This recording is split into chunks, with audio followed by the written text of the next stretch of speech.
Começando! Boa noite, meus amigos, queridos assinantes do serviço de vídeos da MJG Consultoria no Hotmart. Eu sou Marcelo Gonçalves, estou chegando com a live de número 26 da nossa história. Quem diria, né? Lá no começo, em novembro, que nós já estaríamos na live número 26, junto de toda a galera. Definimos agora o horário das 21 horas, definimos o horário das 21 horas para o início dos nossos trabalhos. Pode acontecer um ou outro imprevisto, um ou outro atraso, todos vocês também, todos nós, né? Temos os nossos compromissos familiares, compromissos profissionais. Eu estou muito feliz. Antes de mais nada, né, o primeiro item da pauta é sempre o editorial, que eu procuro fazer organizando com vocês o pensamento e dando a diretriz desse programa. Como eu já havia dito para vocês na sexta-feira retrasada, a gente está num momento de vida importante. Eu acho que a melhor definição é um momento... Agosto, geralmente, todo mundo fala, né, que é o mês do cachorro louco. A maioria de nós aqui tem 40 anos ou mais, então a gente se acostumou a crescer e se desenvolver como ser humano, ouvindo essa história da lenda aí do mês do cachorro louco. Mas daqui a algum tempo, quando agosto for apenas história, agosto de 2018 for apenas história na nossa vida, eu tenho certeza que é um mês histórico, é um mês muito importante, um mês de grandes realizações, de grandes metas e de algumas retomadas importantes. Eu tomo a liberdade aqui porque eu uso a expressão família MJG, então tem tudo a ver esse momento. Depois de praticamente 9 anos, eu reencontrei um familiar meu muito querido, né, o meu primo. Acabei descobrindo por conta disso que alguns outros familiares acabaram falecendo. Eu venho de uma família que tem um histórico de não durar muito, né? Eu espero poder quebrar esse paradigma quando chegar lá nos meus 70 e poucos anos, mas o paradigma da família, o pessoal não fica para semente, não. E tem sido uma experiência notável, podermos retomar algumas coisas, alguns assuntos. Eu até quero falar para ele futuramente da gente poder fazer alguma live diferente lá com ele. É uma pessoa, evidentemente, depois de 9 anos, tem muito assunto para ser colocado em dia, mas eu estou muito satisfeito.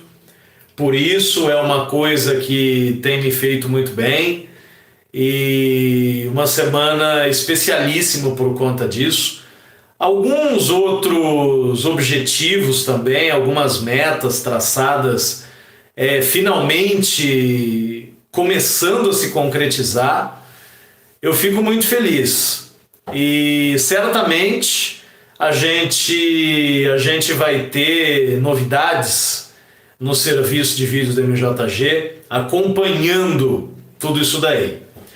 Vocês devem ter visto, tem até a obrigação de ter visto, que eu publiquei um videozinho falando sobre a rede de atendimento da MJG, meu telefone, meus e-mails e tudo mais.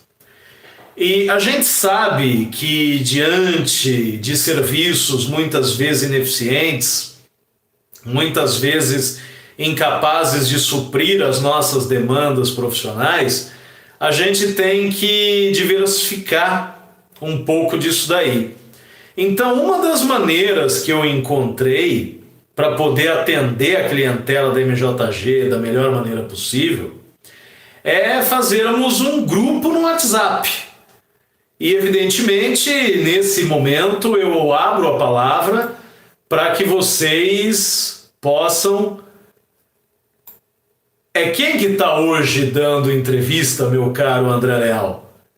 Ontem eu vi a entrevista do senhor Ciro Gomes, hoje eu estava enrolado aqui em umas outras coisas, acabei nem vendo. Boa noite para você, boa noite para o Nelson, boa noite para o Sandro. Sandro fez uma pergunta legal lá sobre a supremacia Onix, e é uma coisa que, se tivermos tempo, não sei se vamos ter, mas se tivermos oportunidade hoje ou no decorrer da semana, eu quero entrar nesse mérito, porque você fez uma pergunta muito inteligente sobre a perspectiva de quanto tempo vai durar esse reinado do Chevrolet Onix. Eu ia comprar a minha cervejinha, Ciro Gomes ou o senhor Serasa, exatamente. Eu ia comprar a minha cervejinha para live, não comprei. Isso aqui é água, tá? Isso aqui não é cachaça e nem vodka, não. Vamos falar os assuntos aqui com bastante tranquilidade. Então, eu pensei em fazermos um grupo, termos um grupo no WhatsApp, para que a gente possa participar de algumas situações. Especificamente, publico alguma coisa nova no serviço de vídeos, eu mando uma mensagenzinha no grupo. Alguém tem alguma dúvida, alguma colocação importante, publica no grupo. Dada a circunstância hoje do WhatsApp ser uma realidade para praticamente todo mundo o tempo todo, eu penso que às vezes é mais fácil você ter acesso no WhatsApp do que propriamente através das outras ferramentas. E para que a gente possa fazer isso para vocês, eu penso em viabilizar da seguinte maneira: eu vou criar um conteúdo no Hotmart. Aqui não, hein? Aqui não vamos colocar telefone aqui, não vamos fazer nada disso. Eu vou criar um conteúdo no Hotmart e vocês, quem quiser participar do grupo, coloca lá o número que pretende participar, eu acrescento na comunidade e aí, repito, eu publico algum vídeo, alguma coisa, eu já informo vocês lá, tem um vídeo novo. Dependendo, se for vídeo, eu já mando até o link lá no grupo, fica mais fácil para vocês. Boa noite aí pro Armando. Então, quem quiser, a gente vai fazer dessa forma. Vou criar um conteúdo, vocês respondem a esse conteúdo com o número de vocês, o número que cada um quer participar dentro desse grupo, e aí a gente vai... É claro que, dado o nível da minha audiência, o nível da nossa clientela, certas coisas a gente não precisa nem lembrar, né? Que esse espaço não vai ser usado para spam, para ficar variando muito o assunto. É claro que um espaço para uma descontração, alguma coisa divertida, é sempre bem-vindo, mas é claro que nós não vamos misturar alhos com bugalhos, não vamos deixar esse espaço se desvirtuar. Mas então, já comunicando a criação de um grupo do WhatsApp, onde nós vamos ter a oportunidade de debater ainda mais, né? Dentro dessa minha tradicional busca por me aproximar da minha audiência, que é uma coisa que eu não abro mão, eu sinalizo com mais essa colocação para vocês. 2 ou 3 lives atrás, eu comentei com vossas excelências sobre um possível programa de afiliação que eu pretendia fazer no Hotmart. Dentro dessa linha do simbolismo, é bom que se diga, porque certas coisas, elas têm um componente simbólico, né? O preço do investimento que vocês fazem aqui no serviço de vídeos da MJG no Hotmart é um valor simbólico e que eu, diferentemente até das montadoras em atividade no Brasil, eu tenho uma preocupação constante em tentar reduzir os custos e, consequentemente, repassar qualquer melhoramento para vocês e que vocês possam continuar comigo pagando até menos, Diferentemente dos caras que haja o que houver, a preocupação é sempre em arrecadar o máximo que puder. Eu não tenho esse tipo de preocupação. O que eu quero é que essa galera que faz aqui acontecer e que vocês me deixam sempre muito emocionado, muito orgulhoso com as palavras gentis, de apoio. Às vezes a gente precisa de um pouco de apoio, precisa de um pouco de carinho dessa galera. A vida às vezes é muita pancadaria, sabe? Muita coisa acontecendo ao mesmo tempo, como diz o outro aí, tudo junto e misturado. Então você precisa ter a oportunidade de reunir pessoas queridas, como eu já digo há muito tempo, pessoas que num dado momento, e aí eu vejo que o Nelson está presente, eu vou voltar no assunto. Que eu me lembro de uma vez que a gente acabou ficando alguns dias afastado das gravações. Não houve nenhum problema de ordem de doença, nada disso, mas eu acabei ficando um tempo afastado por circunstâncias, porque não dava tempo. O meu aparelho, o computador onde eu gravava os meus conteúdos, ele simplesmente deixou de funcionar lá em dezembro. Aí eu precisei improvisar, fazer gravações dentro do carro, aquelas coisas que a gente está acostumado. Então, o Nelson me mandou um WhatsApp, ele achou o nosso telefone lá na fanpage, e ele mandou um WhatsApp para mim, preocupado, se estava acontecendo alguma coisa, se eu precisava de alguma coisa. Então, assim, para mim é motivo de orgulho dizer, né? A gente tem a nossa família de sangue, tem as pessoas que têm laços com a gente, laços genéticos. Mas muitas dessas pessoas a gente não tem nenhuma afinidade. E isso às vezes é triste, quando você olha, por exemplo, pessoas que são do seu círculo familiar genético e que vão embora, né, fazem a passagem, como dizem alguns espíritas, e você não tem qualquer assim lembrança positiva de momentos que tenha passado com essas pessoas. E às vezes pessoas que você não tem o laço genético familiar, pessoas que se importam com você, pessoas que você também se importa bastante, e para mim é motivo de grande orgulho. Por exemplo, um outro aqui, que é essa tropa de elite que eu tenho, o senhor José Eduardo Moreiras. O que eu posso falar de gente como Moreiras, gente como Luiz Batista, gente como André Leal e os outros todos que fazem parte já dessa realidade? O Hermando, ele faz uma pergunta aí, se o acesso ao grupo vai ser conteúdo exclusivo aos assinantes. E eu digo para você, Hermando, que sim, porque inclusive essa semana, diante de todo esse turbilhão emocional que eu venho vivendo, ninguém é velho o bastante para que não possa ser acometido de emoções, e emoções positivas e negativas, mas as emoções positivas têm superado e muito as negativas ultimamente. Mas eu digo para você que sim, inclusive ontem eu pensei, hoje pela manhã, que eu acordo muito cedo, acordo 5 e pouco, já começo a desenvolver alguma coisa, pesquisar o que eu preciso pesquisar. Eu pensei em gravar um vídeo chamando as pessoas para a live.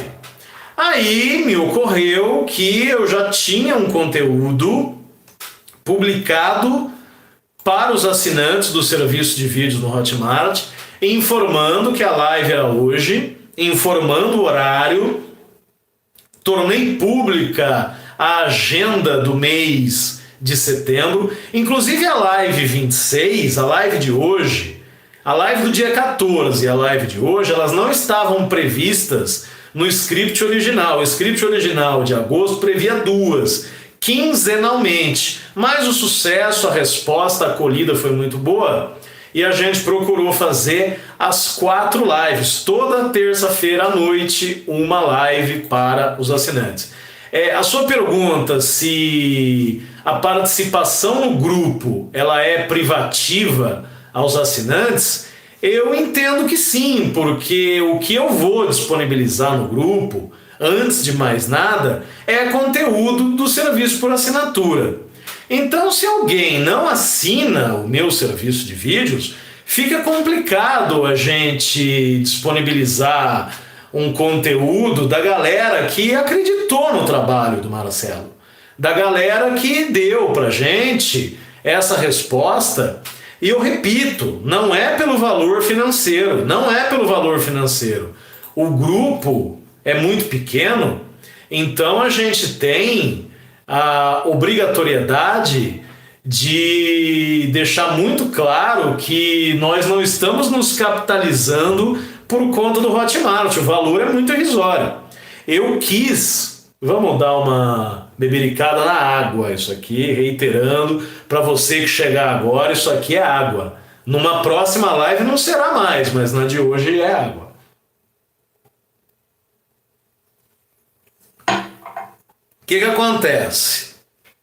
Eu estava no YouTube, me submetendo às idiosincrasias do YouTube, monetização do YouTube, em critérios muito estranhos, eu tendo vídeos que têm uma quantidade de acessos, e os meus vídeos, eles não têm simplesmente quantidade de acesso, eles têm tempo de audiência. Cada vídeo do Marcelo, em média, no YouTube, tem uma assistência de 7 ou 8 minutos. Cada clique que a pessoa dá no meu vídeo, a pessoa fica, em média, 7 a 8 minutos. Então, o YouTube, que inferniza o espectador com uma propaganda irritante, repetitiva, constante, para abastecer o seu próprio bolso, não faz uma distribuição coerente com os produtores de conteúdo, como eles gostam de chamar. Eu não concordava com isso, não concordava com o meu vídeo servir de vitrine para empresas, inclusive entre elas empresas que eu abomino. Então a criação do Hotmart foi para que a gente pudesse ficar junto de uma galera que acredita verdadeiramente no nosso trabalho e que está disposta efetivamente a ajudar o serviço na internet a continuar. Porque assim, se for pra gente ter o cliente físico e fazer um serviço aqui na internet que não tem retorno nenhum, eu paro com a internet amanhã. Não tenho por que fazer mais. A proposta inicial minha, eu não era conhecido. Então eu precisava fazer os vídeos, e os vídeos continuam lá no canal 1, acessíveis a quem quiser. Eu precisava mostrar o meu trabalho para todo o Brasil, até porque eu resido numa região muito ruim de negócio, em todos os sentidos. É uma cidade, existe a falsa magra, Bauru, não vou nem dizer a falsa rica, porque eu nunca ouvi falar que alguém acreditasse que Bauru fosse uma cidade rica. Mas é uma cidade terrivelmente ruim para o negócio, e cercada por outras cidades que são piores ainda. Então eu preciso ter alcance nacional. E com a internet eu pude ter alcance nacional, eu tenho alcance nacional. Galera aí é de São Paulo, é de Natal, tem gente de Fortaleza, tem gente espalhada aí por outras regiões, gente do Rio de Janeiro. Então são pessoas que eu não alcançaria. Eu já falei isso que eu estou falando algumas vezes, mas eu só estou repetindo isso para dizer que mesmo aquelas divulgações institucionais no Facebook e no Canal 2, eu não tenho mais, meu caro Moreiras. Verdade, a galera que entrava para criar problema, entrava porque era fã de marca, não aceitava o que eu falava, com dezenas de canais herda no YouTube que falam tudo o que eles querem, os caras ainda perdiam tempo. Quer dizer, perdiam tempo não, porque não fazem nada de útil na vida, para vir encher o meu saco. Então eu fui perdendo o tesão disso daí, E eu não quero mais, eu quero fazer internet para galera que confia em mim, para galera que entende o valor do meu trabalho e a galera que está me incentivando e que, olha, isso, como qualquer verba nos dias de hoje, é algo que me ajuda, certo? Nos meus compromissos diários, evidentemente. Eu não vivo disso, essa experiência não é suficiente para que eu viva dela. Eu até citei o rapaz num vídeo, acho que foi aquele vídeo onde eu encerrei as atividades automobilísticas do Canal 1, que eu citei o tal do Whindersson Nunes, mas não citei criticando o cara. Ele entra lá, faz as herdas que ele tem que fazer, pior é quem assiste. Então, ele está no pleno direito dele. Agora, esse cara vive da internet. A experiência, a aventura dele na internet é suficiente para ele viver e muito bem disso daí. Não é o meu caso. Sabe por quê? Porque esse tipo de trabalho que eu faço, evidentemente, repele muito as pessoas. As pessoas querem comprar um Fiat, querem abrir o YouTube e ver uma pessoa que fala maravilhas da Fiat. Se a Fiat faz uma coisa certa, eu reconheço que a Fiat fez uma coisa certa. Se ela fez herda, eu vou dizer. E aí a pessoa está preocupada com idiotice, com clubismo de marca de carro, porque no Brasil você tem clubismo de marca de carro. E não é esse tipo de pessoa para quem eu quero lidar. E também não é o tipo da pessoa que entende que a internet é o paraíso do grátis. É o lugar onde você entra, onde você pega tudo de mão beijada e se alguém cobra alguma coisa, você não paga. Eu respeito, eu repito, eu respeito quem pensa dessa forma. Eu só não vou nem pedir, porque não é caso de pedir. Eu só afirmo que essas pessoas não são bem-vindas no meu trabalho. Então, o canal do YouTube, o canal fechou enquanto conteúdo automobilístico por conta disso daí. Cresceu demais e quando você cresce demais, você não consegue mais ter um controle satisfatório. Então eu tirei, deixei o canal 2, que é uma questão muito mais filosófica, comportamental, argumentativa, mais repelente ainda. Mais repelente ainda. As pessoas no Brasil não querem entrar na internet, as pessoas não querem pensar, as pessoas têm preguiça de pensar, elas não querem entrar aqui para ver um camarada falar as coisas que eu falo. Então nós tivemos o problema dos xenófilos lá no Canal 1. Por que nós tivemos? Porque esses produtos eles são vendidos num país que é um universo à parte. A China, ela não tem paralelo de comparação com nenhum outro país. A única coisa que eu digo, os chineses sabem o que é viver num país de dimensões continentais. Eles querem vir para o Brasil trazendo produto meia boca, num país tão continental quanto o deles, com meia dúzia de concessionários, com pouquíssima gente habilitada para fazer a manutenção do pós-venda, e aí vem os imbecis, a meia dúzia de retardados mentais que compram essas coisas e acham que eu tenho que vir aqui e ficar falando bem dos chineses, porque os chineses são uma alternativa às marcas tradicionais. Eu acho que eu não deixo ninguém aqui de queixo caído dizendo que os chineses só se tornarão uma alternativa viável às marcas ditas tradicionais quando tiverem um projeto de fato Brasil, quando tiverem produtos de fato comprovadamente de boa qualidade e por aí vai. Não é a tentativa de meia dúzia, por exemplo, é aquilo que eu falo. E a gente discutiu isso 2 ou 3 lives atrás. Quem fala de carros elétricos ignora a história do automóvel, porque nos primórdios, no início do século passado, mais de 100 anos atrás, os carros que existiam naquele primeiro momento eram carros elétricos e não deram certo. Aí passa o tempo, porque o ser humano tem isso. O ser humano usa roupas as mais esquisitas. Aí a indústria evolui, o ser humano passa a usar umas roupas diferentes. Aí lá na frente o idiota lembra que tem aquelas roupas antigas e retoma isso. Aí fica aquele movimento de onda, aquele chicote Então você vive hoje, às vezes, certas coisas que nada mais são do que releituras, rediscussões de coisas de mais de um século atrás. E aí as pessoas querem contrariar o que é óbvio, o que é lógico, o que é fato, tentando criar uma situação onde não existe. Aí é onde eles criam 2, 3 perfis para conversar entre eles. É uma patologia mental muito grave desses caras, né? Então, a melhor coisa, eu também fui criado com o paradigma que louco não se contraria. Então, tudo que eu faço daqui para frente, já de algum tempo para cá, mas tudo que eu faço daqui para frente é com vistas ao meu assinante, que provou, em todas as maneiras, provou ser leal. Inclusive, eu tenho o André Leal aqui. Trocadilho de quinta, hein, meu irmão? Me desculpe.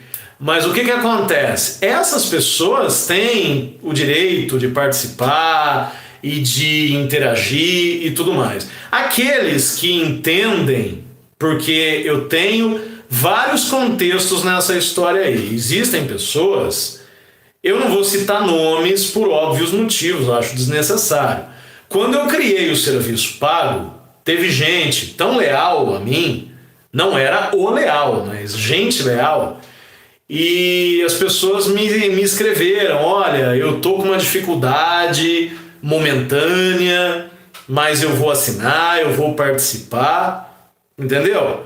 Agora, muitas pessoas, porque quando a gente fazia live lá, os números eram superlativos perto do que a gente tem aqui. Mas eu tenho muito mais orgulho de fazer isso aqui do que o que eu tinha lá, porque a gente acabava tendo esse tipo de situação, e é nessa hora que você acaba tendo, sabe, pessoas que agradeciam: olha, você fez eu evitar uma péssima compra, não sei o quê. E na hora de fazer um simples investimento simbólico, a pessoa não faz e ao mesmo tempo quer participar das discussões. Então, exatamente por isso a gente vem buscando esse tipo de caminho. A live, como que era feita a live? Eu ia falar, como por exemplo, nosso próximo assunto,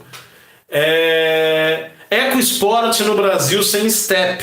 Aliás, antes disso, quero lembrar 2 coisas. O programa de afiliação vai funcionar da seguinte forma: caso vocês, assinantes, tenham no seu grupo de pessoas amigas e conhecidas, gente disposta a fazer assinatura desse serviço de vídeos, ouvir, assistir esse cara 30, 40 vezes por mês, falando a verdade, com a cara limpa, com nome e sobrenome, nós vamos fazer um sistema de afiliação, onde vocês vão ter abatimentos progressivos nas suas tarifas, conforme essas pessoas forem chegando. É, de certa maneira, a pirâmide da MJG. Que vergonha, né? A pirâmide da MJG não. É um programa de afiliação com o objetivo de reconhecer os esforços daqueles que já são meus assinantes e que trazem mais gente para assinar. E vocês também, assinantes, vão receber agora no mês de setembro cupons de desconto, da mesma maneira que aquele cupom de desconto para o curso de venda, compra e venda de carros para curiosos, que aliás estão faltando alguns conteúdos ainda lá. Eu tive alguns problemas com os vídeos, mas tem já um tempo que eles estão prontos, eles serão upados, vocês fiquem tranquilos. Então o que acontece? Cupons de desconto para que os cursos clássicos, quer dizer, técnica e prática de vendas, argumentação empresarial, esse tipo de curso aí que eu também tenho, vocês vão pagar um valor absolutamente irrisório na aquisição desses conteúdos. Existe a sinalização, entrando no assunto da EcoSport.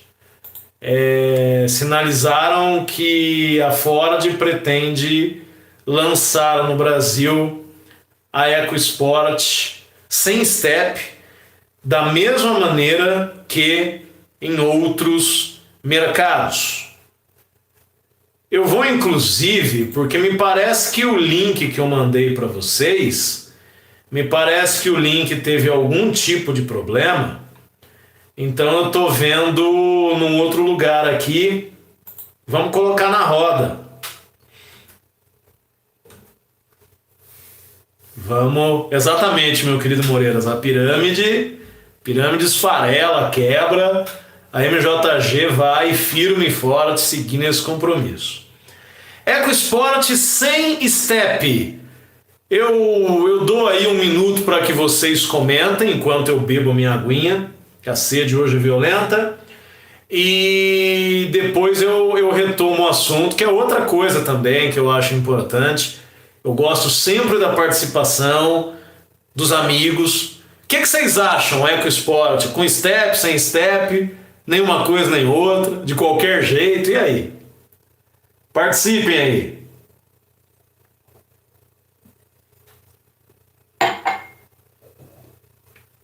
Lembrando, né?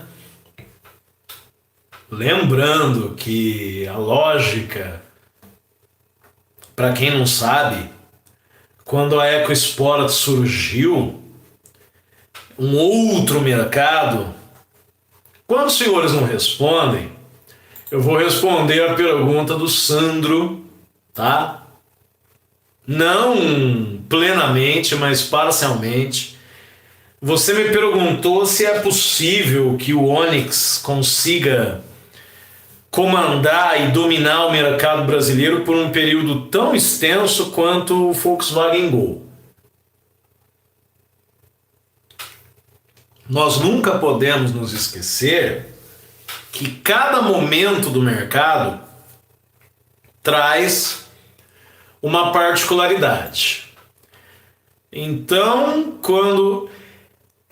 meu caro Leal, a conversa toda é que o carro, ele não é nem que ele vai deixar de ter o step na traseira e esse step vai ser colocado em outro lugar. A conversa é que a Ford pretende vender a EcoSport sem step, e sim um kit de reparo, né, para o caso do pneu ter algum problema, para você conseguir chegar. Então é até curioso, porque a Ford, que naquela primeira geração do EcoSport, que era considerado mais um jipinho do que um SUV compacto, a Ford, o que ela pretende hoje? E aí na segunda geração, até de maneira surpreendente, a Ford manteve o step aparente na traseira. A Ford quer vender a EcoSport no Brasil sem step.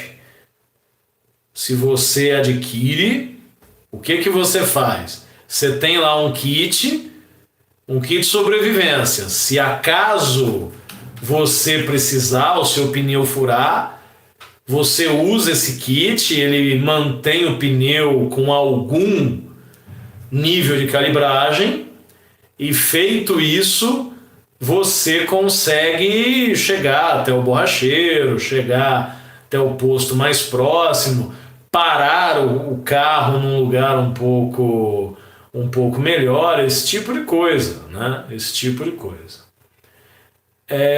Muito bem.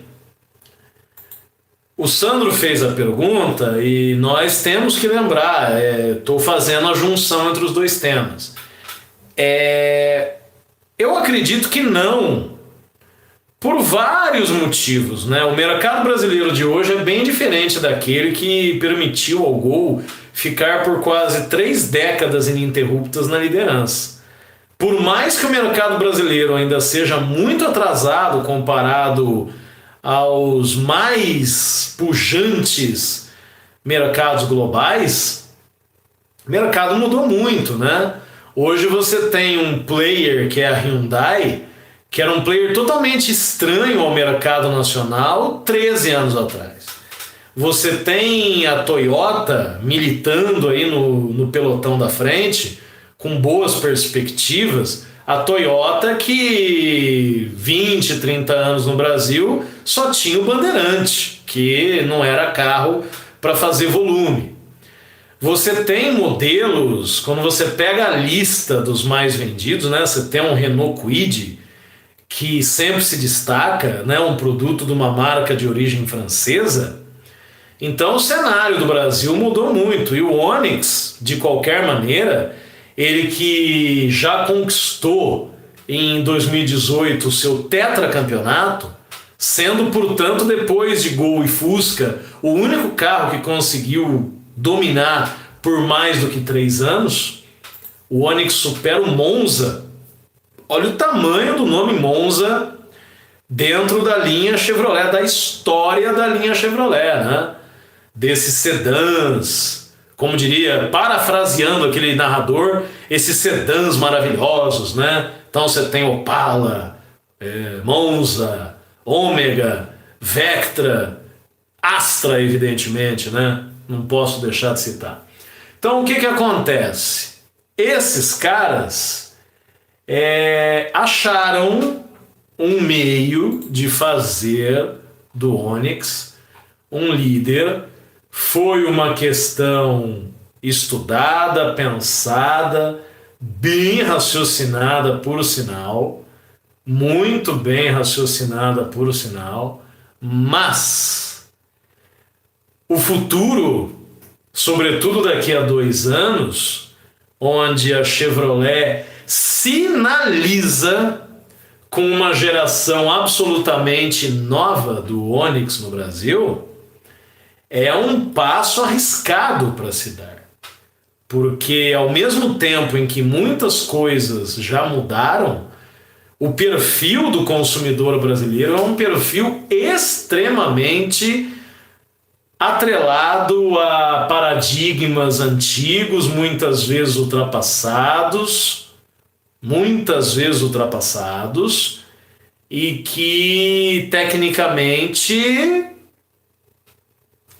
o carro, às vezes muito moderno, a história nos mostra que todas as vezes que as montadoras, sobretudo as ditas tradicionais, e a gente já pode facilmente colocar a Toyota nesse panteão, quando ela lança o Yaris com os motores do Etios, né?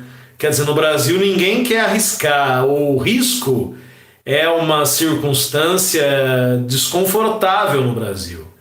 Porque quando você lança um produto totalmente novo em termos de tecnologia e tudo mais, eu acho que vale aquele raciocínio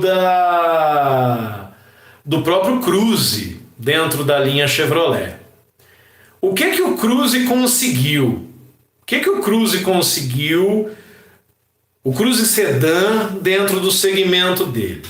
Ele conseguiu derrubar, efetivamente, dos players estabelecidos e com algum volume, porque o Jetta nunca foi um desses caras. O que o Cruze conseguiu? Derrubar o Focus do pódio. Corolla e Civic tem uma órbita totalmente diferente do Cruze. O mês em que o Cruze vende mais do que o Civic é um mês extraordinário.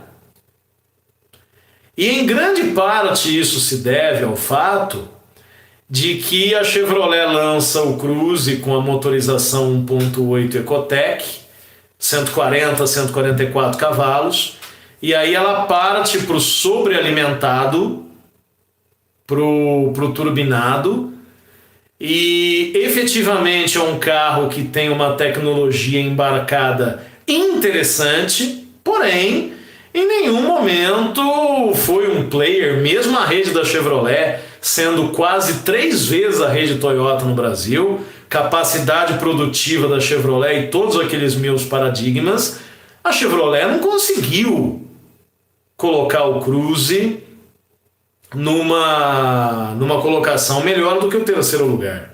E quando você fala sorte, toda vez que alguém fala na área profissional, sobretudo na minha área, na área comercial, sobre sorte, eu vou lhe dizer o seguinte: sorte todo mundo tem que ter. Porque se você for azarado, você pode ser o melhor profissional do mundo, você pode ter o melhor produto do mundo, a coisa não vai vingar. Então teve sorte? Teve, como todos os carros bem-sucedidos tiveram. Ponto. Então você tem aquele caso do carro que é lançado num momento em que o mercado está num viés de baixa e numa categoria que apresenta um viés de baixa. Por exemplo, você pega a história da Nissan no Brasil, é uma história medíocre, a história da Nissan no Brasil.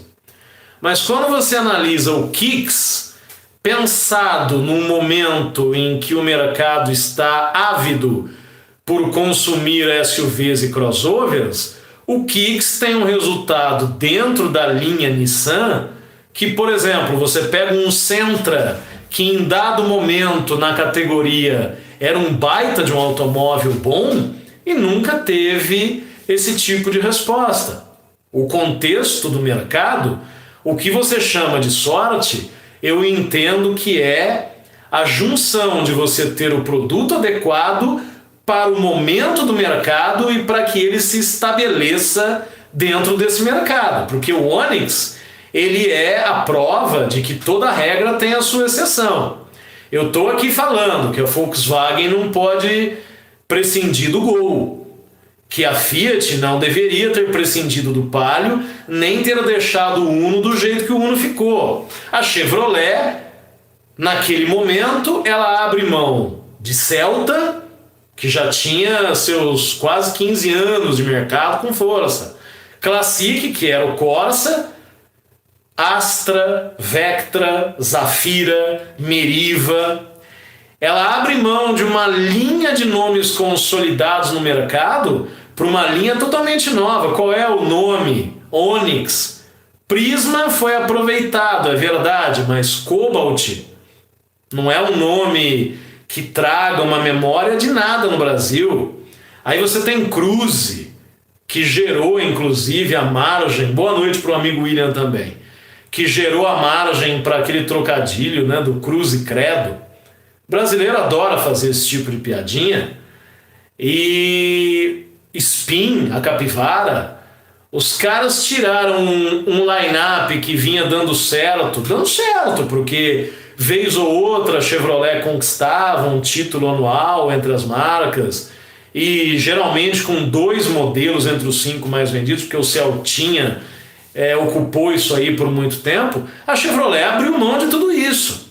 E não há razão nenhuma para a Chevrolet pensar nisso enquanto o Onix tiver esse tipo de coisa.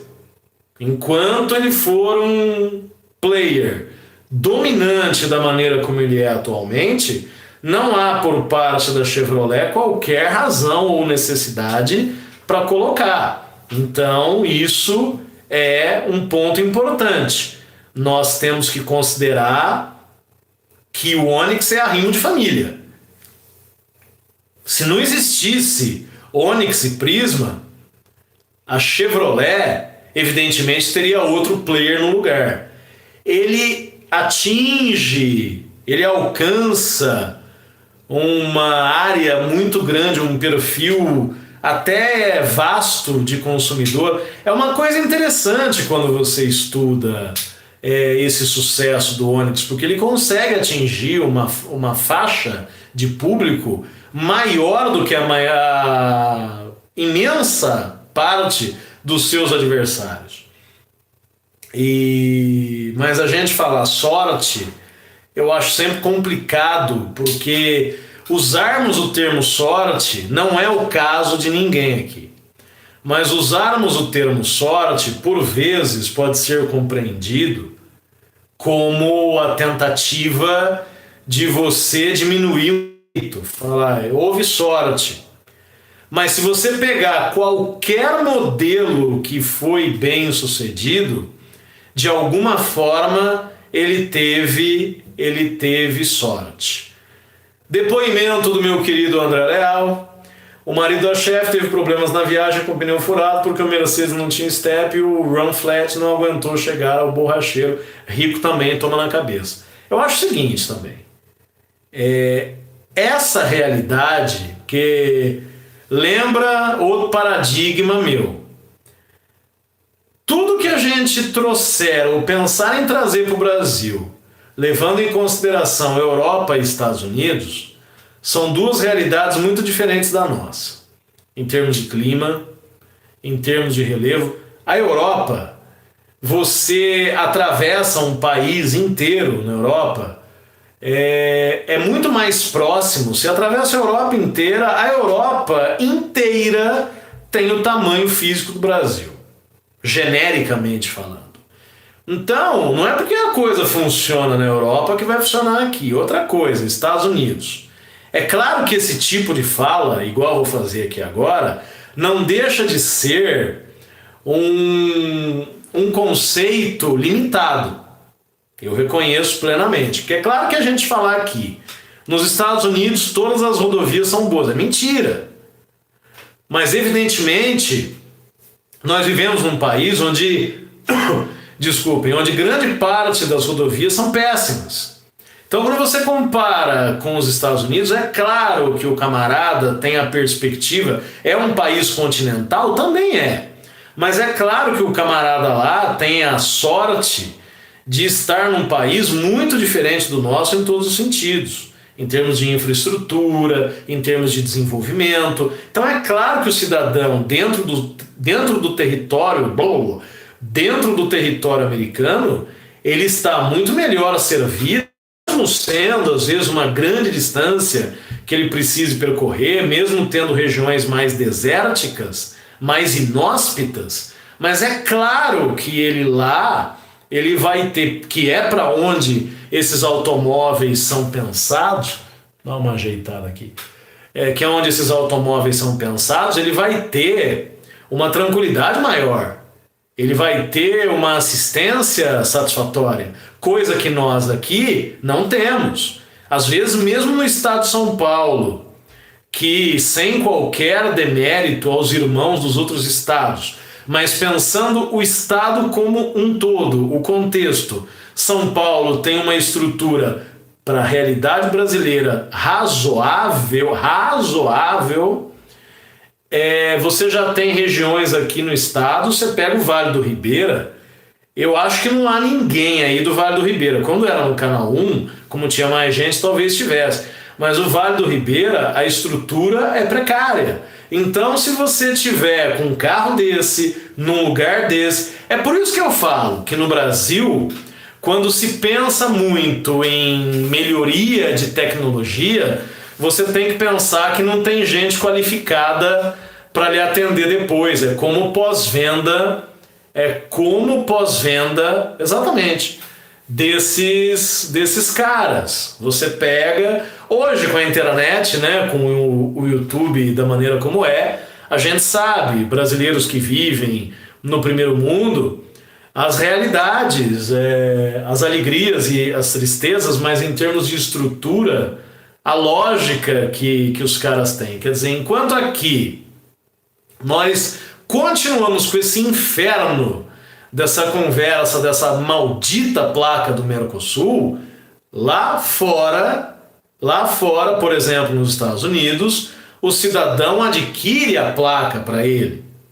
Você adquire uma placa que você gosta, a placa é sua. Você troca de carro, a placa continua sendo sua. São coisas que no Brasil, é o que eu falo, postos de abastecimento de combustível em boa parte do solo americano, não é em todo quanto é lugar o tempo todo, mas em boa parte do solo americano são bombas onde você faz o self-service, você mesmo abastece o seu automóvel.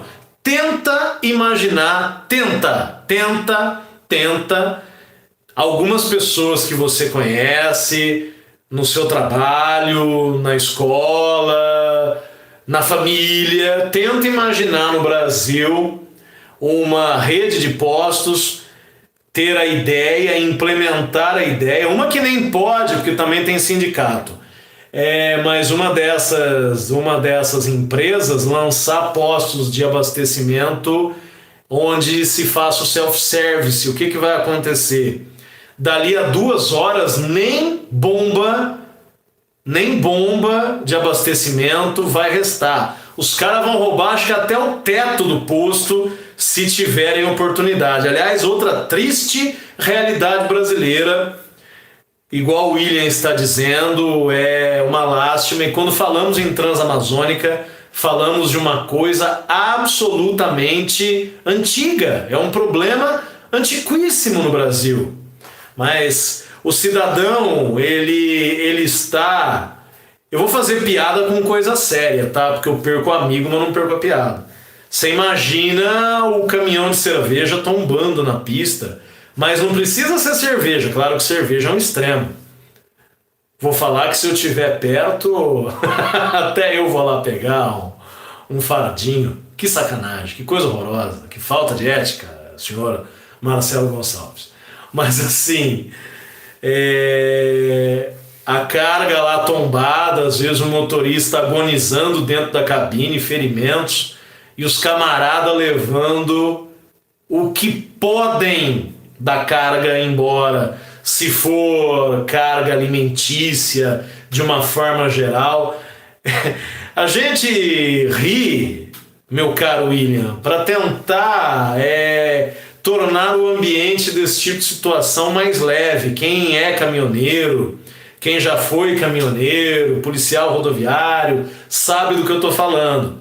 Se o indivíduo está carregando uma carga de alimentos e ele sofre um acidente, esse caminhão tomba, abre, e o que vai acontecer, sobretudo se estiver próximo a uma zona urbana, a uma área onde tem muita gente, os caras vão levar até o bico do pneu embora e vão deixar o motorista morrendo lá e o motorista que se dane. Essa é a realidade. Então, nesse país, eu acho engraçado também quando a gente tem as discussões nos fóruns, nos terríveis fóruns da internet, onde você tem aquele tipo de cara, né? Então, o carro, ele é tecnologicamente avançado, mas ele só é oferecido com motorização turbo. Aí vem o pessoal, começa. Não tem sucesso porque não tem versão aspirada.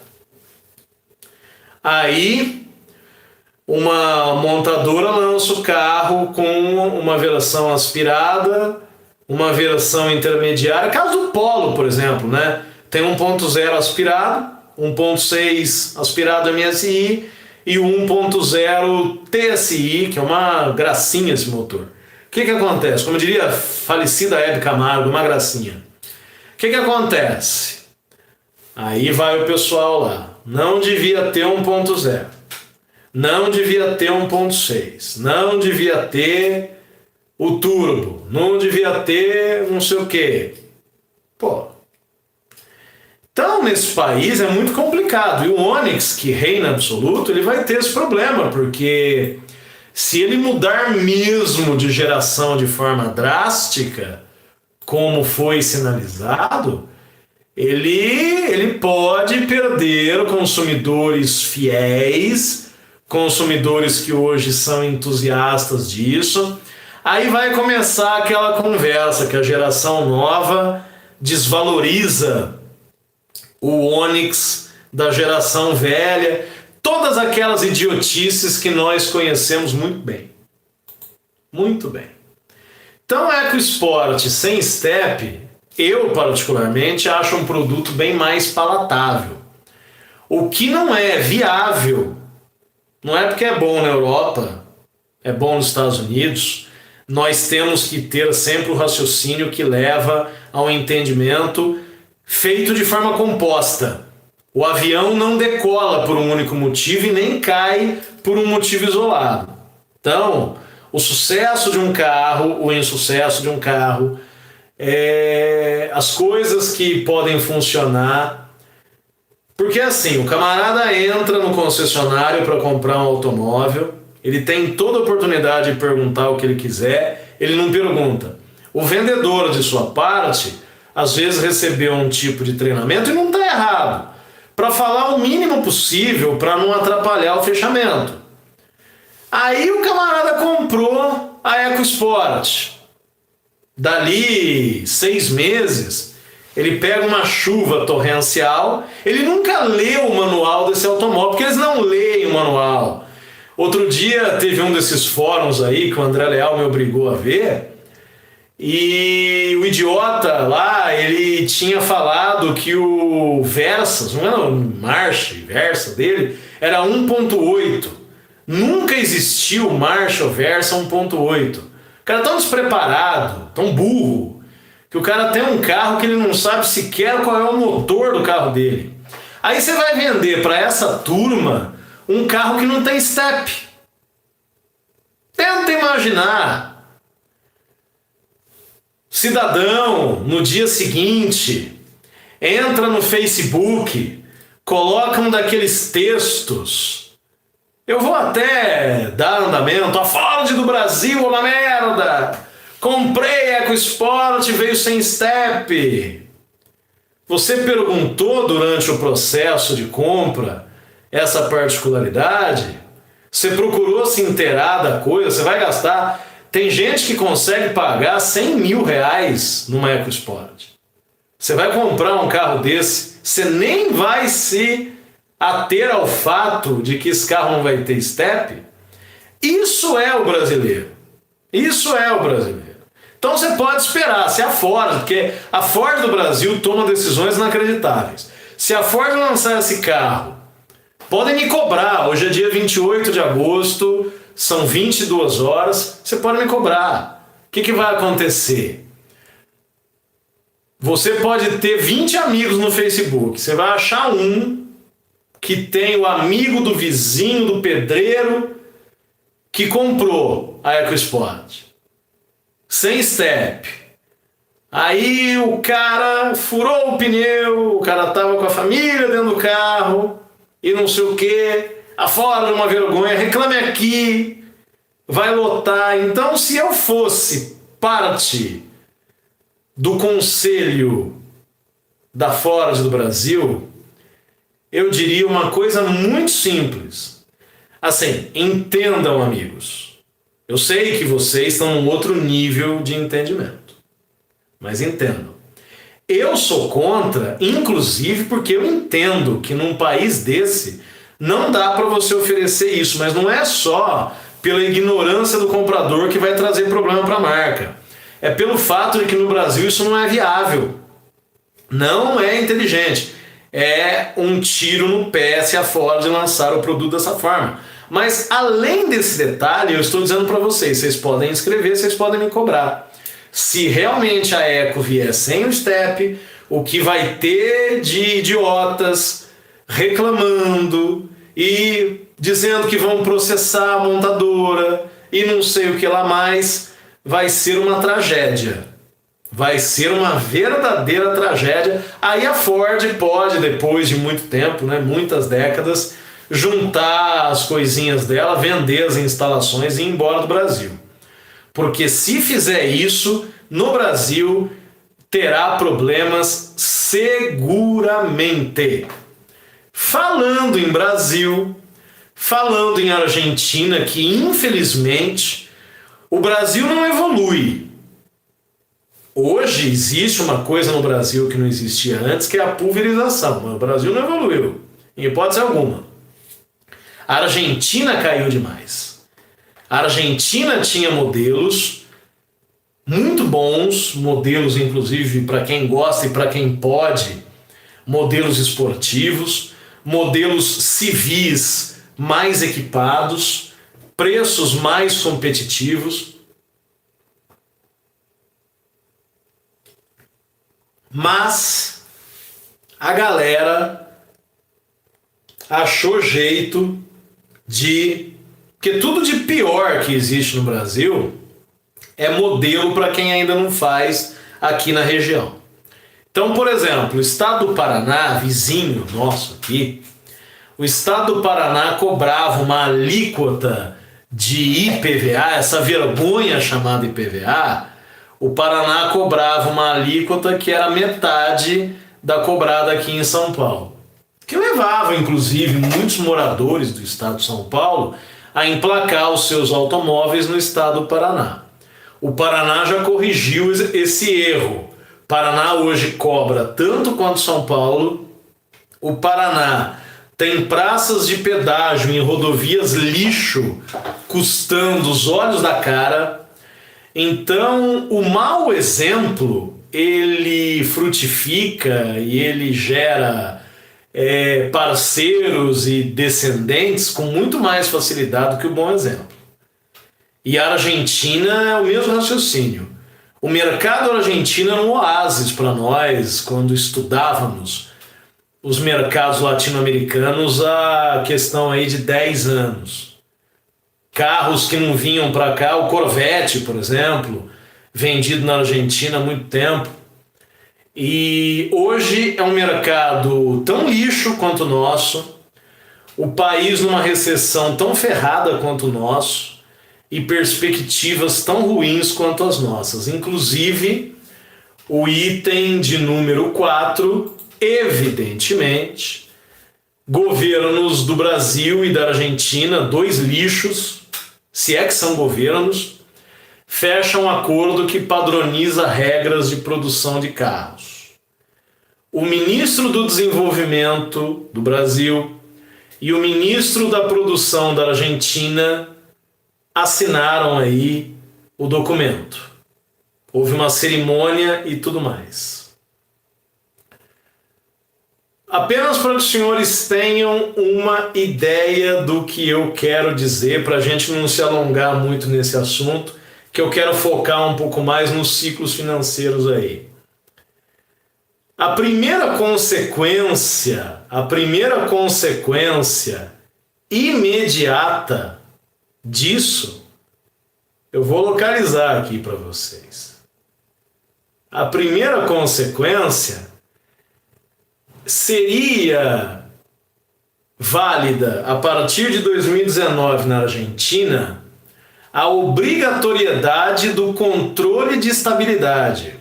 Importante, pode salvar vidas em determinadas circunstâncias. Aí a Argentina se junta ao Brasil. O que aconteceu? A obrigatoriedade do controle de estabilidade foi adiada para 2020. Ou seja, quando você se junta a um colega merda você produzirá. A Argentina queria colocar a obrigatoriedade o ano que vem. Juntou com o Brasil, que é a meca da merda. O que aconteceu? A obrigatoriedade já foi relaxada mais um ano. Aí chega no fim de 2019, eles falam que não dá para fazer, relaxa mais 2. E assim vai. Qualquer acordo de padronização que se faça com o Brasil, você não vê a Inglaterra assinar acordo de padronização com o Brasil, você nunca vai ver a Alemanha assinando padronização com o Brasil. O que você vai ver? Você vai ver a Argentina, você vai ver México, você poderia ver Índia, eu não duvido que a China, que também, né? Cadê o latim NCAP desses caras? Não tem, né? Esse tipo de coisa aí. Quem se junta ao Brasil está mandando para o seu público, para os seus patrícios, os seus cidadãos, uma mensagem muito clara de que a opção não é pela qualidade dos seus produtos. A opção é por margens gordas de lucro. E ponto final. Deveria ser o contrário. Deveria ser assim, uma das decisões é que a obrigatoriedade dos itens, aqueles itens lá de 2020 pedrada no Brasil, será instituída em 2019. Vamos fazer? Não dá para fazer isso. Não dá para criar uma situação com os amigos, criar problema com quem lhe financiou a participação no governo.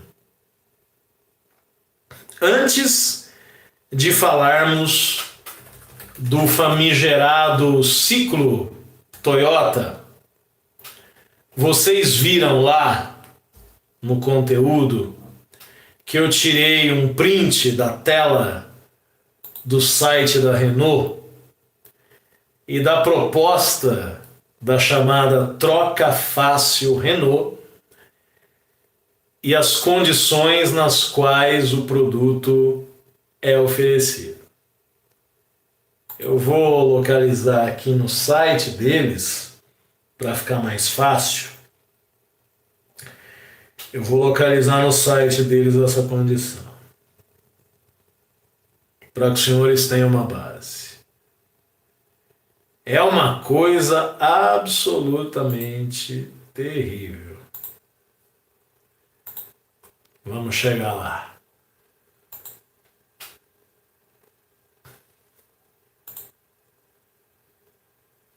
Ofertas Renault. Aliás, parece que a ofertinha lá do Kwid já foi retirada do site, hein? Que eu estou pesquisando aqui. Não aparece, provavelmente hoje devia ser o último dia. Bom, então vamos aqui para o Hotmart. A proposta era duas possibilidades do Kwid.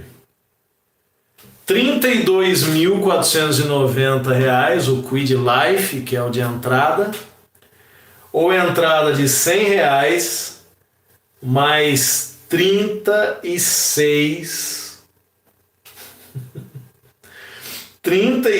parcelas de R$ 1.156 por mês. A outra é melhor ainda. O mesmo Kwid Life com taxa zero. Sabe quanto você vai dar de entrada?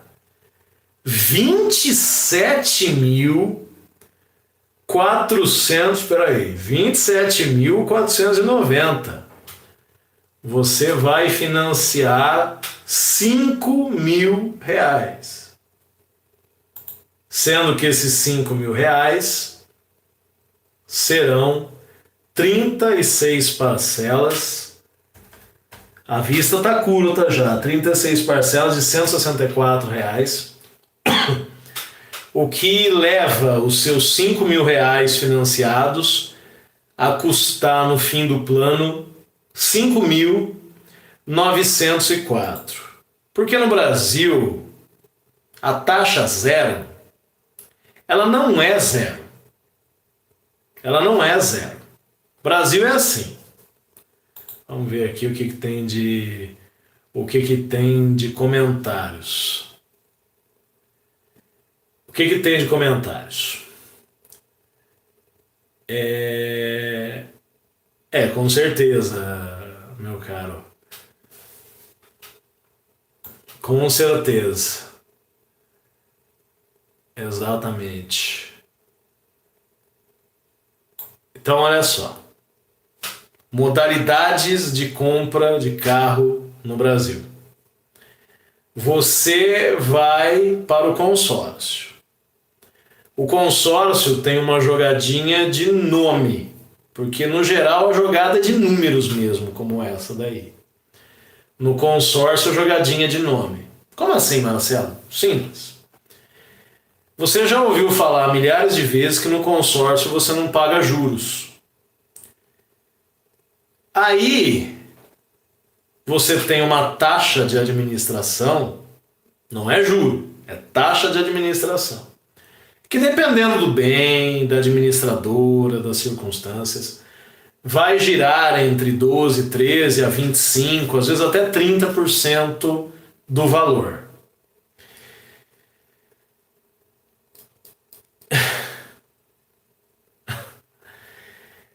Você não quer chamar isso de juros, você tem todo o direito de chamar, pelo nome que você quiser.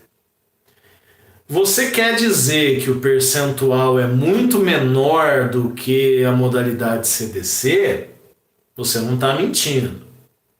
O que me irrita profundamente no Brasil, profundamente, é que as pessoas, elas acham que todo mundo é idiota. Por elas terem, às vezes, a plena convicção de que todo mundo é idiota, eles acham que eles podem falar qualquer coisa e que está tudo certo.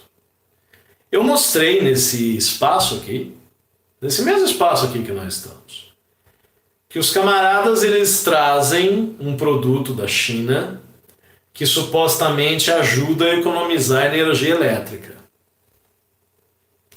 Eu não vou, essa hora da noite, discutir eletrônica de funcionamento desse produto. Não discuto. O que eu discuto é o seguinte: você quer vender um produto que você trouxe da China e que você vai pintar como se fosse a coisa mais mirabolante do universo? Faça, cara. Ninguém te impede. O que eu fico bravo? Tá, André? Não vou usar aquele outro termo. O que eu fico bravo? Os caras, eles precisam inventar uma história mirabolante por trás daquilo. E isso é um negócio que eu me incomodo profundamente. Uma vez na vida, eu pensei seriamente no caso de dar esmola para um cidadão que pedia esmola no meio da rua. Uma vez eu pensei muito seriamente no caso, porque esmola é um negócio que eu sou radicalmente contra. Seja essa esmola dada por você, cidadão, seja uma esmola travestida de alguma coisa governamental. Vamos parar por aqui, porque o canal não é de política. O cidadão disse para mim assim: olha, se você puder me dar um trocado, eu quero tomar uma cachaça ali no bar. Falei: olha, a sua sinceridade, a sua autenticidade me comove. Diferente da maioria que conta uma história comprida, que veio de outra cidade, que não sei o que, babá. Pô, dá licença. Fala o que você quer e eu decido se eu estou disposto a ajudar ou não. Aí os caras criam uma história. Porque o produto, os caras entraram na justiça porque tinha gente querendo proibir. Pô, que nojeira, né, cara? Que coisa asquerosa que é esse tipo de conversa. Eu não tolero, eu não aceito, eu desmascaro sempre que eu posso. Sempre que eu posso, que eu tô até com paciência para lidar com isso, porque honestamente é um negócio que me provoca um efeito ruim às narinas, aos olhos, me irrita, simplesmente me irrita. A taxa não é zero, o carro não é vendido, e o mais engraçado de tudo é assim: você pode simplesmente ter uma conta no banco que está por trás disso. Entre outras curiosidades, não vamos aqui fazer tabelinha, mas o Banco Ford é o Bradesco.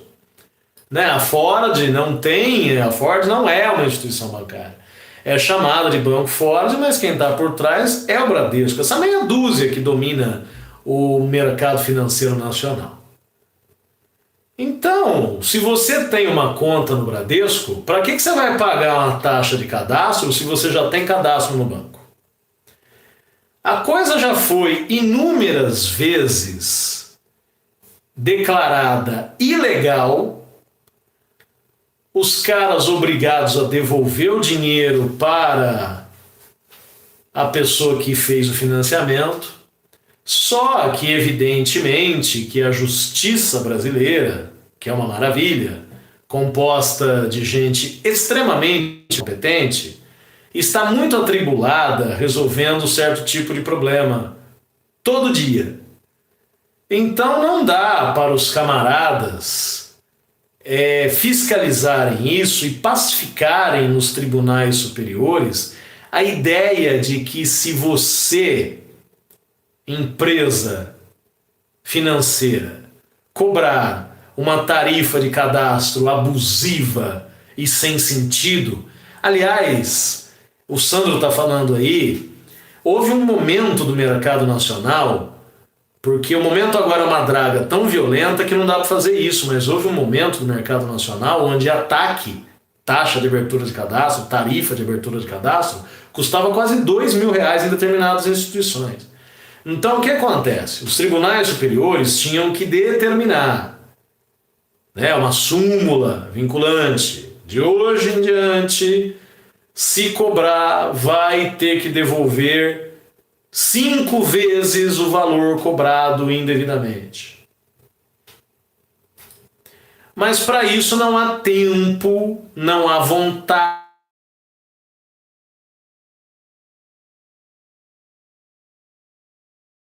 Cartas marcadas, não tenho necessidade aqui, todos vocês sabem disso muito bem, e a conversa fica dessa forma. Aí, não bastasse o consórcio sem juros, você pode dar o nome que você quiser. Pelo preço que você está comprando, não sai. Sai com juros. Seja o leasing que foi vendido no Brasil, e se você apertar, até hoje é vendido no Brasil de uma forma totalmente irregular, porque se nós formos obedecer às regras padrão do leasing, ele não poderia ser oferecido para pessoas físicas da maneira como sempre foi no Brasil. Ninguém também está preocupado. Aí o cidadão compra o carro no leasing e ele não sabe, ele vai pagando, chega o IPVA para ele no nome da instituição. Ele não se dá conta que ao final do plano, uma boa parte dos recursos que ele economizou, ele deixou de gastar, ele vai ter que gastar fazendo uma transferência, uma nova vistoria e tudo o mais para tirar do nome da financeira e colocar no seu próprio nome. IOF, tarifa de registro do contrato, tarifa de remuneração.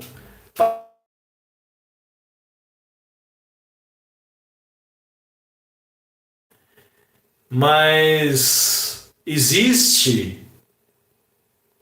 vai muito da cara do cliente, mas é uma prática corriqueira de se remunerar o promotor de vendas. Por exemplo, você compra o carro numa loja.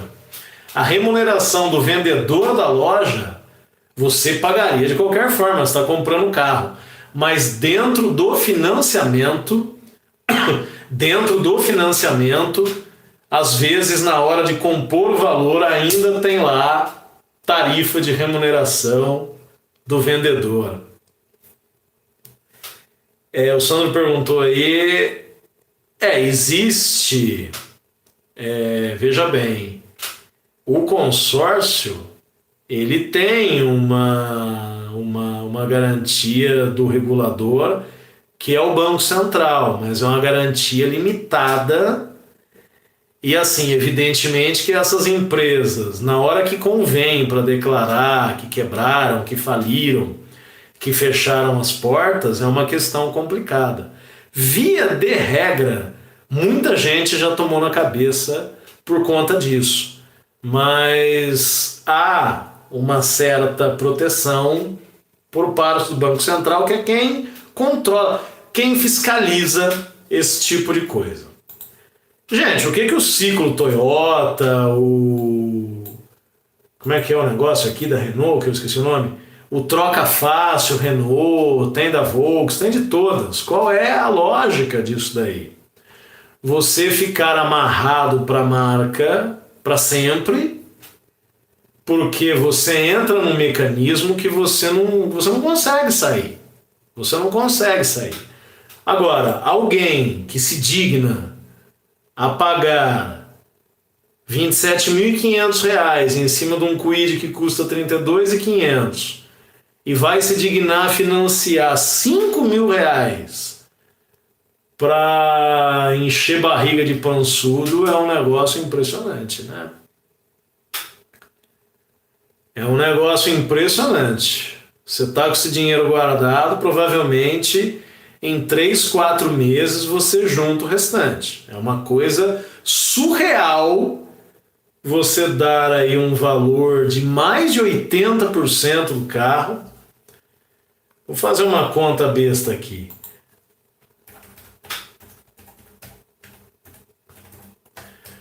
Você está dando, não, eu usei parâmetros errados aqui, peraí.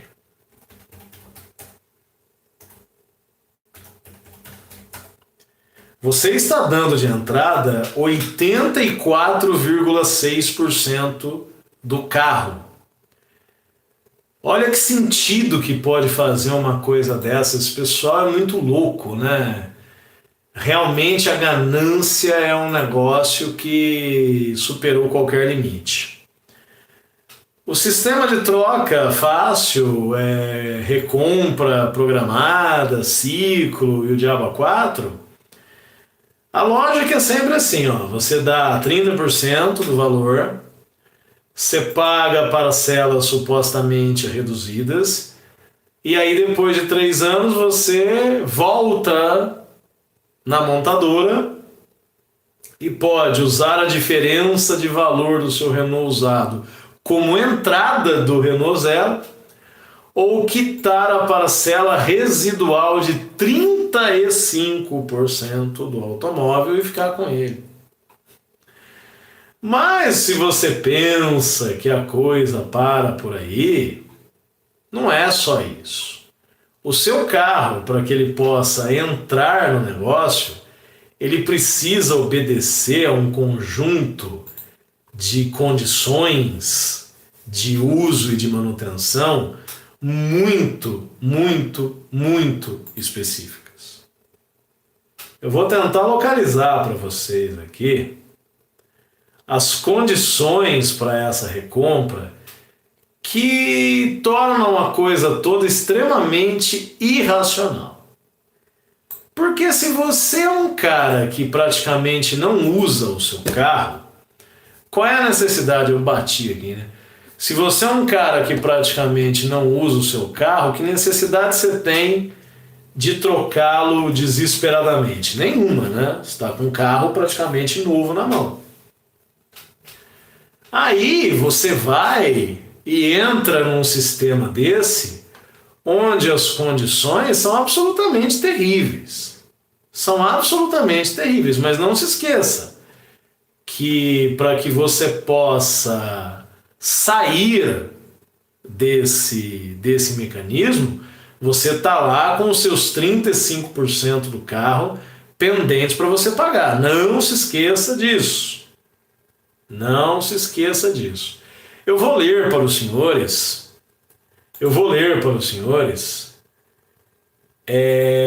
Sim, eu vou ler aqui exatamente o manual de recompra da Toyota, que não está na nossa pauta, mas a gente vai disponibilizar no Hotmart. Olha só, processo de recompra. Manual complementar visa estabelecer as regras de recompra pelo concessionário. Número 1. Agendamento da vistoria do veículo no concessionário. Eu, particularmente, não tenho temperamento para aceitar um troço desse. Se ao final do contrato de financiamento realizado com o Banco Toyota, sua opção seja pela entrega do veículo no seu concessionário, para que esse realize a recompra, as normas devem ser observadas.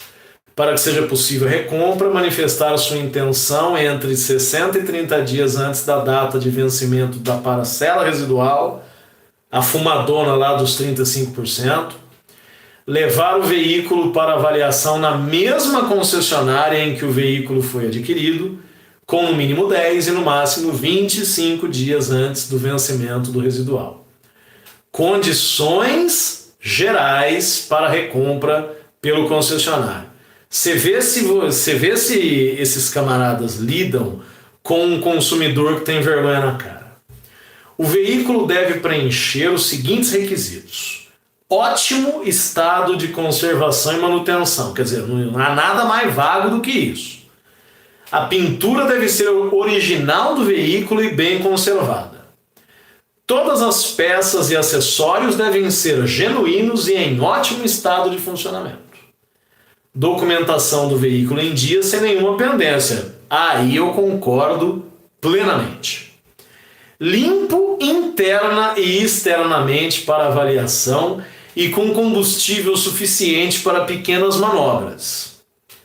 Obtenção pelo cliente de laudo de transferência veicular obtido em empresa credenciada para vistoria, homologada pelo concessionário. Quer dizer, você vai ter que fazer aquela vistoria prévia, onde os caras querem pagar por isso e ter a sua vistoria aprovada. Muito bem. KM. Coisa só melhora. KM. A quilometragem não pode ultrapassar os 15 mil quilômetros por ano de uso do veículo, considerada a média no momento da recompra. Você ficar 3 anos, seu carro tiver 46 mil quilômetros rodados, você já morreu. Manutenção. Todas as revisões devem ter sido realizadas em concessionário Toyota, de acordo com as exigências do manual. O livrete de garantia deve ser apresentado como comprovante de que todas as revisões foram realizadas corretamente dentro do prazo estipulado. Ou seja, os caras não têm sequer sistema para verificar o que aconteceu.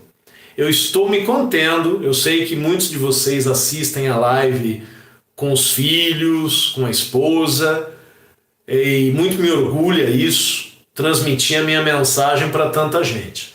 Mas estão querendo me tirar do sério e não falta muito para eu começar a xingar. Peças e acessórios. Quaisquer peças e acessórios devem ser genuínos e instalados ou substituídos em concessionário Toyota. Não será aceito para recompra o veículo com repintura ou que tenha sofrido qualquer tipo de colisão, ainda que repintado ou reparado em concessionário Toyota. Tem alguém comentando isso aí?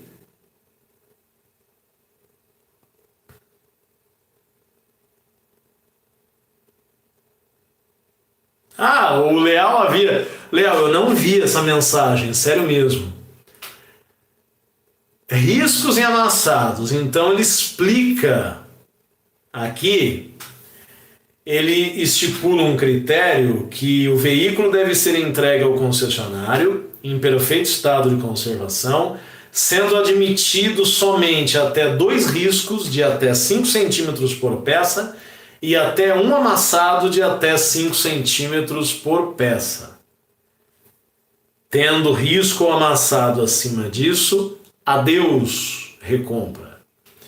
Vidros e faróis serão aceitos até 3 pontos, desde que não exista trinca, pontos de 2 milímetros, até um risco de até 5 centímetros por conjunto óptico. Se tem trinca, morreu. Morreu. Interior do automóvel. O veículo deve estar em bom estado de conservação de acordo com idade e quilometragem, sem furos, manchas ou avarias. Os botões devem estar em pleno funcionamento e conservação. Manchas ou sujeiras que saiam com limpeza simples não serão consideradas como avaria.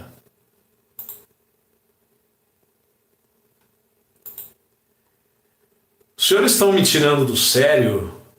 Eu vou chegar ao final para começar a xingar, tá? Então quem tiver filho pequeno assistindo, quando eu falar terminei, tirem as crianças da sala.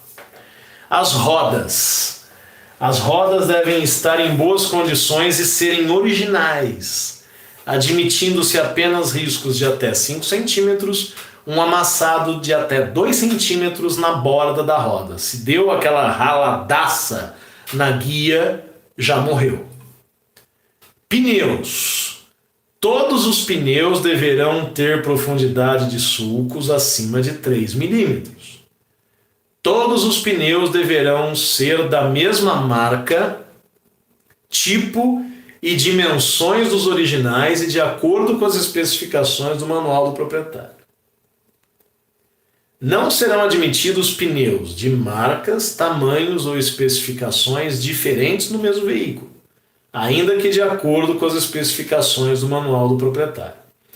Não serão aceitos pneus recalchutados ou com deformações, rasgos, gastos irregulares ou qualquer outro tipo de avaria. Então ele coloca aqui, profundidade abaixo de 3 milímetros ou pneu remoldado, vocês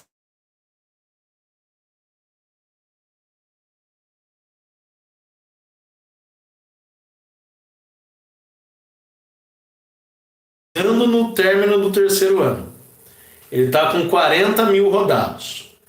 Aí veio, como a pessoa não tinha muita sorte, veio um pneu Pirelli, que é uma coisa tenebrosa, veio um Pirelli no carro dele. A chance desse Pirelli estar dentro dessas condições com 40 e poucos mil quilômetros rodados é remota. Aí o que o cara tem que fazer? Ele tem que ir lá. Gente, já vamos botar nas crianças para dormir que tá tarde, tá? Ele tem que comprar uma maravilha. Eu tô no 11 já, hein? Uma maravilha de um pneu Pirelli para levar para os pançudos da Toyota revenderem o carro dele. Tá? A coisa é surreal. Eu fico imaginando às vezes, eu tô trabalhando, a cabeça a milhão, N coisas para me preocupar.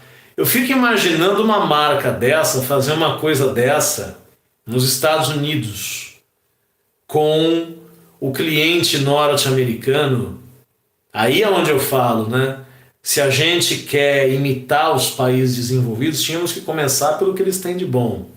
Uma marca estrangeira, que inclusive o americano torceu o nariz durante décadas, chegar nos Estados Unidos da América bancando o gostoso dessa forma. Só que quem banca, só banca com quem aceita, né? Item 11, mecânica. 11. O veículo deverá estar em perfeito estado de funcionamento, sem avarias mecânicas, mas Toyota não quebra, né? Então não tem essa preocupação. Suas peças devem ser genuínas e com toda e qualquer manutenção e revisão realizada no concessionário Toyota. Item 12. Item 12. Estou chegando no fim. O veículo deve ser entregue no concessionário Toyota com todas as chaves que foram entregues no momento da aquisição, ou seja, perdeu a chave reserva, você fez tudo isso. Você foi mais um daqueles... Eu estou terminando. Mais um daqueles idiotas... Idiota não é palavrão, né? Você foi mais um daqueles idiotas que comprou um carro zero para preparar para o próximo dono. Tá cheio disso no Brasil. Aí você atendeu às 11 determinações ridículas. 20 para as 11. Ridículas da Toyota para você entrar nesse programa de recompra. Aí, por um acaso, seu filho, sua filha, pequeno, por um descuido que você teve num momento qualquer, pegou a sua chave reserva e jogou no vaso alguma coisa lá, sei lá, pensa alguma tragédia. Jogou na piscina, o negócio entrou no ralo lá, não teve como recuperar, caiu no bueiro. Você deixou o carro bonitinho para os caras revenderem, mas ele não tem a chave reserva. Eu sinto muito. Deixa eu chegar mais perto aqui. Eu olho para lá, mas é para cá que eu tinha que olhar. Você tá morto. Você não vai entrar no ciclo Toyota. Cadê a chave? Não tem a chave. Não atende. O certificado de registro de licenciamento, que é o documento de rodar. e o documento de transferência, óbvios, manual do proprietário com livreto de garantia e todos os acessórios e equipamentos genuínos do veículo. Não será objeto de recompra o veículo que comprovadamente for utilizado fora das especificações, que não tiver a sua manutenção realizada na forma e prazo estabelecido pelo manual, o veículo que utilizar o combustível fora das especificações do manual. Aí você tem um produto, um carro, aliás, muito legal, o Toyota Camry. Ele possui um certificado de recompra exclusivo que define a garantia de recompra de 80% do valor.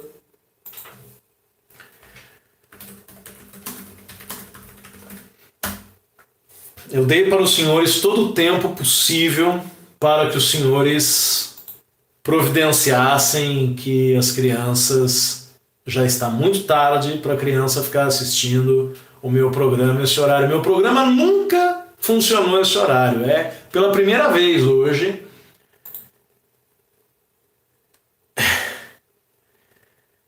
Primeiramente eu estou entrando aqui para ver a FIP do Camry, tá? Que eu ainda não quero... Vamos lá.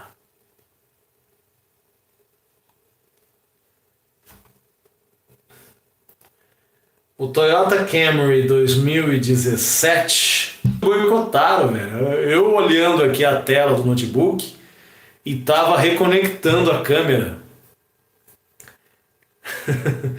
O Camry 2016 tem um preço de tabela de 142 mil, a média, o preço médio dele é 142. Você tira 20%, dá quase 29 mil reais. Então, de 141, ele vai para 112. Eu fico às vezes imaginando o que certas pessoas têm na cabeça, mas no fundo eu fico chateado. Porque se fizesse uma tomografia, uma ressonância, qualquer coisa,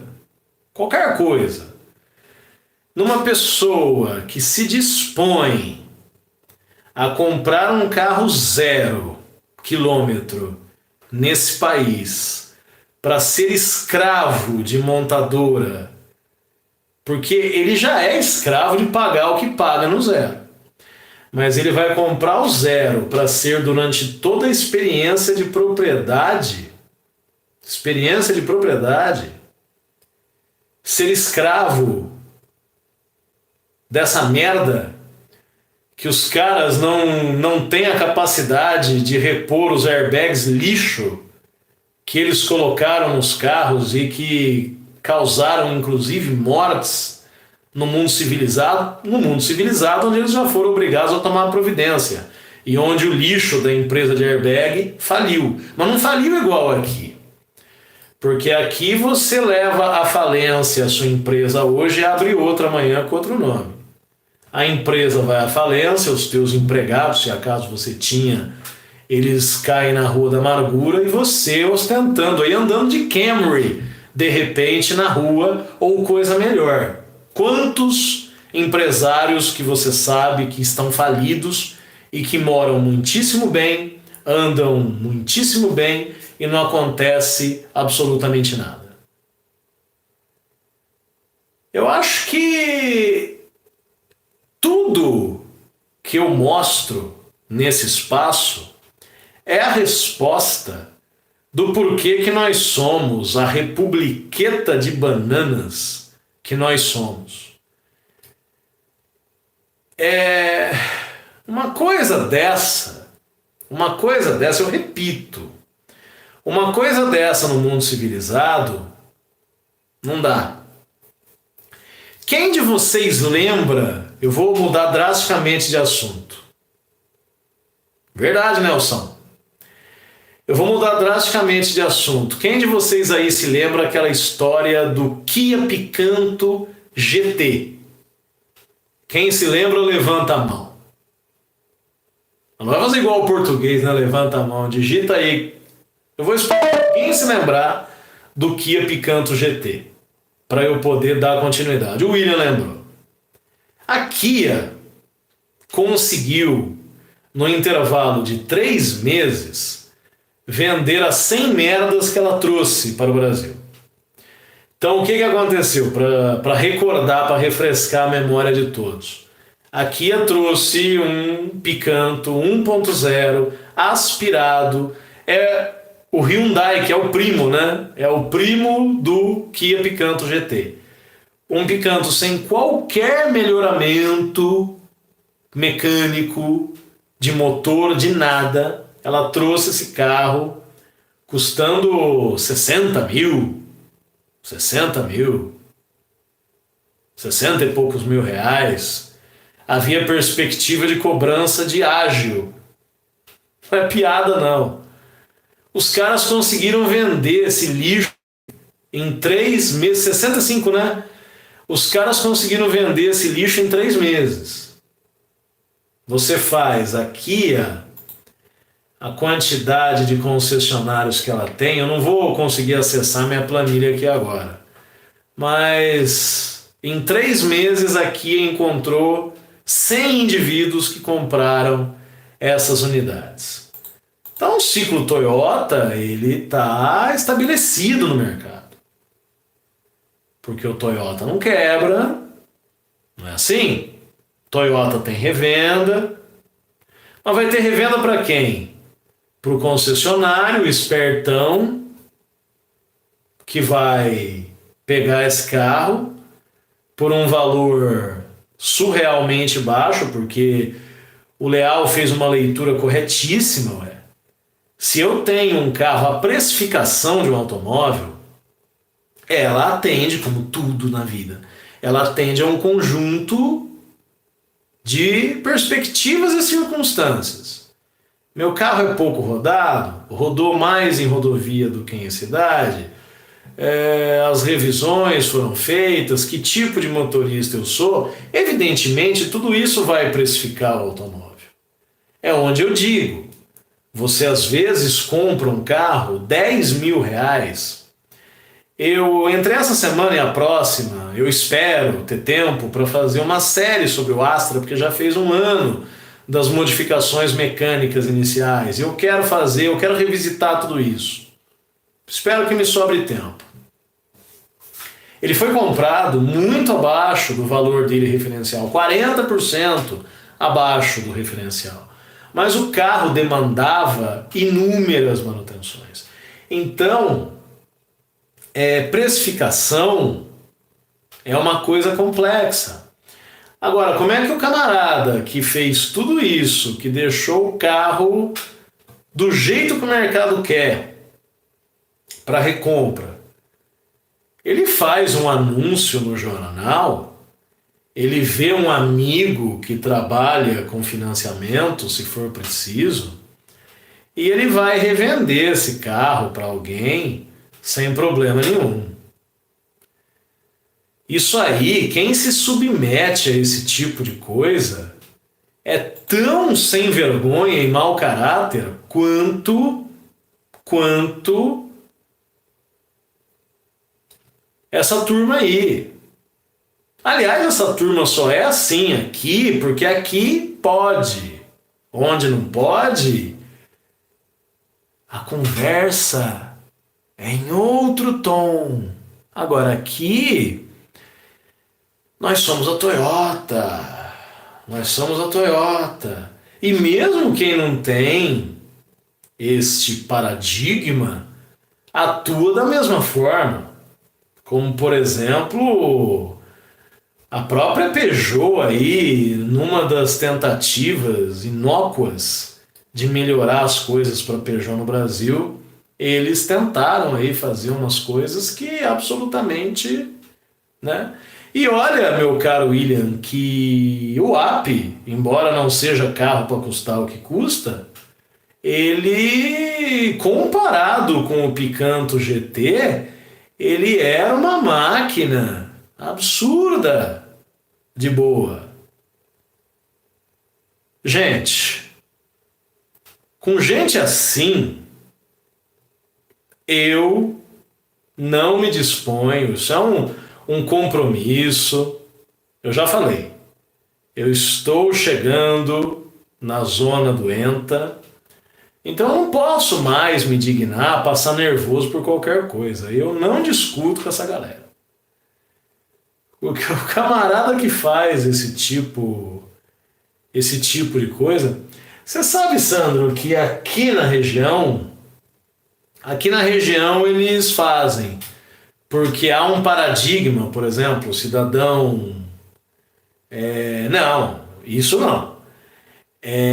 O cidadão, quando ele põe um Corolla no mercado, eles têm a expectativa que muitas vezes se concretiza de fechar negócio, de revender esse carro em até 72 horas. Então aqui eles vendem sim, porque aparece gente, às vezes, pagando praticamente até mais. Especificamente o caso dos PCDs, né? Pessoas pagando muito mais do que o que eles de fato pagaram lá atrás. E é uma comédia. Até porque no Brasil são poucas as pessoas, infelizmente, né? E não falo infelizmente porque é o meu trabalho, eu falo infelizmente pelo contexto da coisa. Porque você não é obrigado a pagar por uma coisa que você sabe fazer, que você quer fazer, que você tem tempo de fazer. Você não é obrigado a pagar. Eu, por exemplo, se for para eu pagar um pintor boqueta para fazer um serviço que eu sei fazer no imóvel, eu não vou pagar. Agora, eu tenho conhecimento do carro do mercado, eu tenho feeling para lidar com um possível comprador, eu tenho tempo para correr atrás de certas coisas e ter tempo para demonstrar esse carro para as pessoas ou não? Se eu não tenho essas condições elementares, eu deveria ou já entregar lá para os caras por qualquer preço, ou deveria contratar uma pessoa que fizesse isso. Mas no Brasil, para a maioria não tem entendimento desse tipo de coisa como algo válido. Então isso é algo que nós fazemos para um grupo, para um perfil de público muito específico. Não é para todo mundo. Você não pode chegar para um tapado qualquer e propor uma coisa dessa. Meus amigos, hoje a gente extrapolou bastante, o assunto rendeu, foi uma live absolutamente deliciosa, aí, quase 1h50. A conferir, mas creio que um dos maiores programas, e foi maravilhoso estar na companhia de todos vocês. Eu vou ficando por aqui, lembrando que vários programas serão desenvolvidos durante a semana. Nós temos, entre outras coisas, a virada do mês, então vocês já sabem que tem aquele programa dos resultados consolidados do mês de agosto, e vai ter muita coisa boa. E no mais é o meu tradicional, meu muito obrigado, porque essa galera aqui é maravilhosa. Meu muito obrigado, uma live 100%, e que nós tenhamos muitas outras oportunidades. Terça-feira à noite é o dia, eu que agradeço, Sandrão, é o dia da gente fazer essa reunião com pauta definida, com a galera aqui participando, e foi maravilhosa.